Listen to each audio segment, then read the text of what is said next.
the oil and gas industry, as you know, has a keen interest in water for a host of different reasons. One of the reasons they have a keen interest in the problem you just mentioned is the possibility of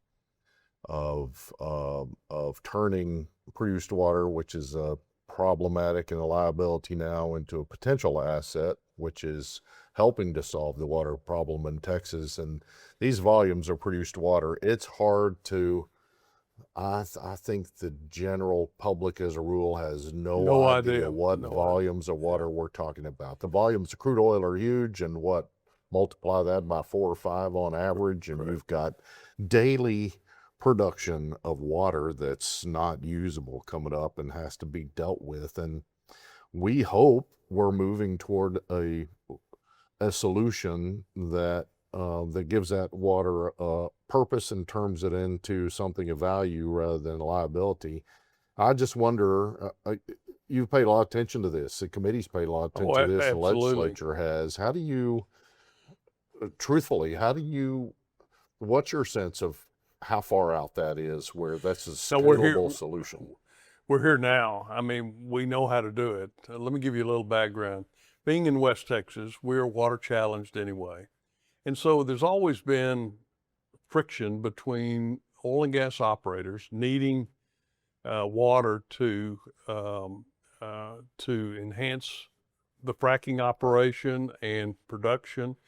So the oil industry has evolved, and they have been good citizens in that regard, because we as elected officials and people who live in the area, there's not enough water for the cities, for agribusiness, for livestock, for industrial, and oil and gas too.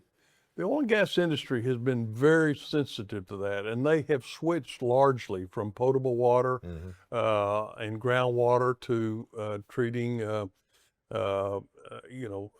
brackish water sources now, and then they're actually treating and reusing water in their operation. Absolutely. So they've been good corporate citizens in that regard. Now there've been some abuses, but certainly you're going to have that in any industry. But the reality is they have been sensitive to that, and they've adapted.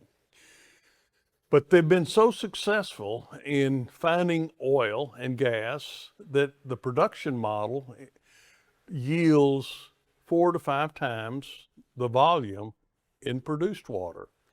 That's water in a different content, if you will. There's other things mixed in there. There are chemicals, there are minerals, there are substances that need to be removed.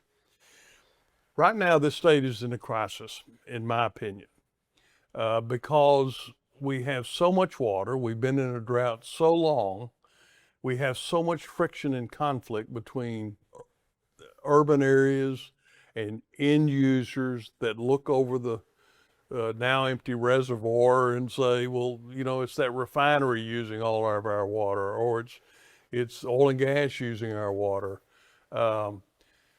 So we have to try to address that concern.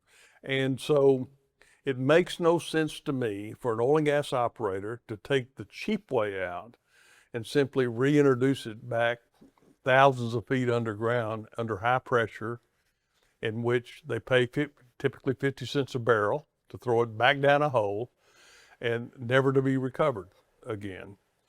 While we have spent millions of dollars to lift it to the surface, let's find a use for it.